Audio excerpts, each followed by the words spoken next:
혈통적으로 볼 때 한반도는 다민족 사회였다. 현생 인류는 아프리카에서 기원해서 10만 년 전 아프리카를 벗어나 다른 대륙으로 이동하고 6만 년 전 중앙아시아 부근까지 도달하고 4, 5만 년 전 한반도까지 유입되게 된다. 참고로 이 당시 한반도에 유입된 사람들은 현재의 우리 모습과 많이 달랐다. 대략 아이누족과 비슷했다. 오늘날 몽골로이드의 모습은 빨라야 10,000년 전에 나타났기 때문이다. 물론 그보다 훨씬 오래전인 70만 년 전부터 한반도에 구석기인의 흔적이 보이기 시작했는데 그들은 현생 인류가 아닌 호모 에렉투스이기 때문에 논외이다. 이후 한반도에서는 5,000년 전 농경이 시작되어 신석기 문화가 꼽히게 되고 2,700년 전에는 중국으로부터 청동기가 유입되고 2,300년 전에는 중국으로부터 철기가 유입되게 된다. 그런데 농경과 청동기, 철기, 이러한 혁신들은 인류학적으로 볼 때 토착민 스스로 발명했을 가능성은 매우 적다. 외래 유인민들에 의해 전파되고 보급되는 경우가 대부분이기 때문이다. 따라서 선사시대 한반도의 인구 유입을 추정해본다면 단일 민족에 대한 고집과도 같은 신념은 얼마나 부질없는 생각인지 깨달을 수 있다. 이후로 역사시대가 되면 외래인들의 유입에 대한 기록이 숱하게도 나온다. 고조선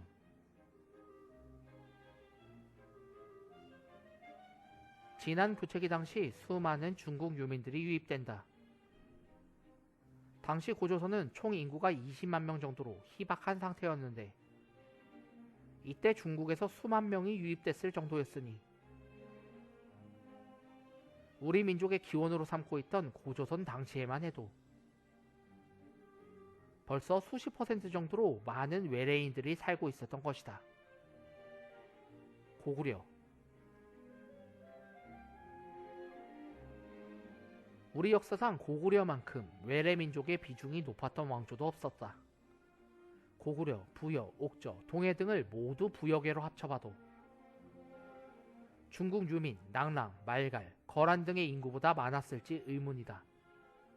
고구려 영토 내의 정복 영토, 그리고 최초 정복 당시의 언어의 사진이다. 당시 중국에서 내란, 정미의 난이나 황건적의 난 등이 발생할 때마다 고구려로 수만 명씩 유민이 유입됐고 게다가 고구려 자체가 포로들의 노획으로 발전을 꾀했던 나라였다. 백제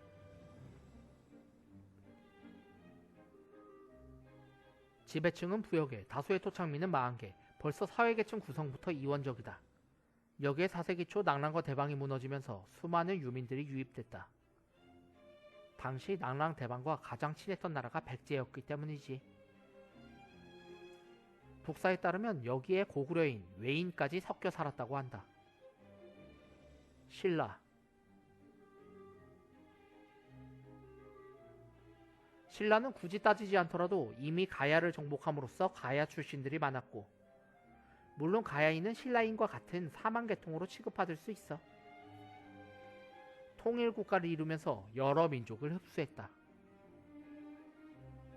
기록을 보더라도 낙랑 유민, 일본 유민들의 집단 이주가 있었고 고구려를 정복하면서 많은 말갈인들이 신라의 영토 내에 살아가게 된다. 그런데 우리나라 국사 교과서에는 이렇게 쓰여있다. 우리 민족은 반만 년 이상의 유구한 역사를 가지고 있고 세계에서 보기 드문 단일민족 국가로서의 전통을 이어오고 있다.